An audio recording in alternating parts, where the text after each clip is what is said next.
What we have now is deglobalization.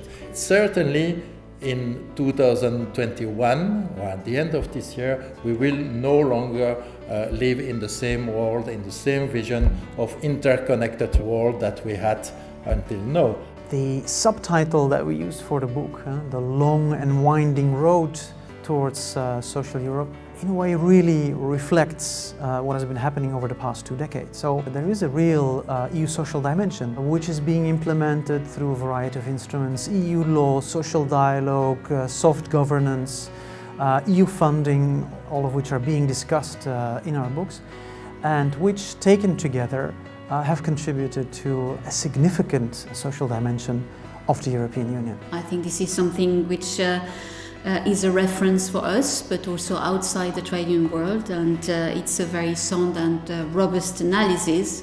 And this long-term analysis is very much appreciated and needed for the trade union movement, I think, and it's clearly a big difference to the short-termism we are facing nowadays in terms of the assessment and analysis of developments.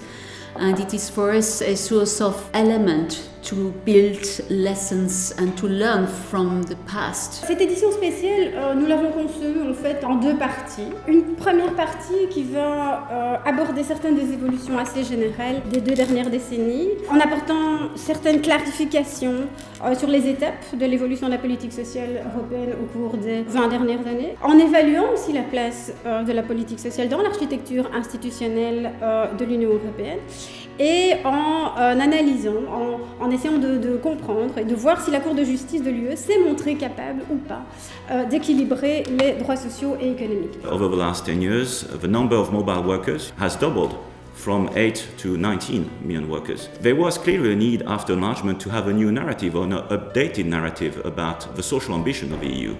And for me, this is what the European Pillar of Social Rights is about. What to do and how to do it is of course debated in each of our countries. It's about mobilizing the human potential in the most effective way in the pursuit of our economic objectives. That's a key role for the employers when entering into social dialogue. Despite positive developments from a social rights perspective, there remain some issues, particularly in the balance between fundamental social rights on the one hand and fundamental economic rights on the other hand, most specifically some of the internal market free movement rights, as well as the freedom to conduct a business in Article 16 of the EU Charter. I think we could even ask or question that today. Is the European social dialogue still a cornerstone of the EU's identity when we speak about social policy and social Europe in general? There is this specific question about the shift in the early 2000s from a tripartite dynamic to a bipartite dynamic of consultation, where autonomous agreements were asserted. What I noticed also in your paper is that on the basis of already existing current framework, the Charter of Fundamental Rights, maybe also the social mainstream clause in the treaty, you develop yourself legal arguments, good legal arguments, to convince maybe next time the court to wind to the other direction. The EU social dialogue, as it has been created, with this kind of interaction between the Commission and social partners, with a huge tripartite dimension, is coming to its end.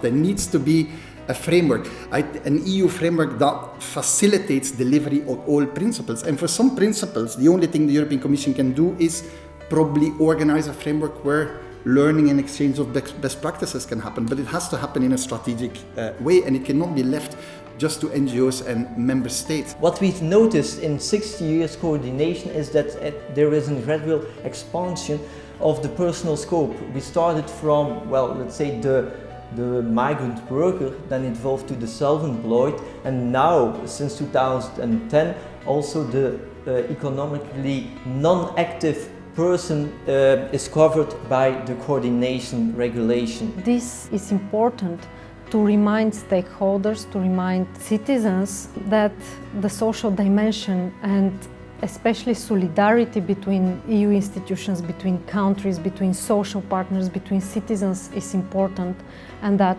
the social dimension, and now especially the healthcare systems, need resources in order to face what's happening.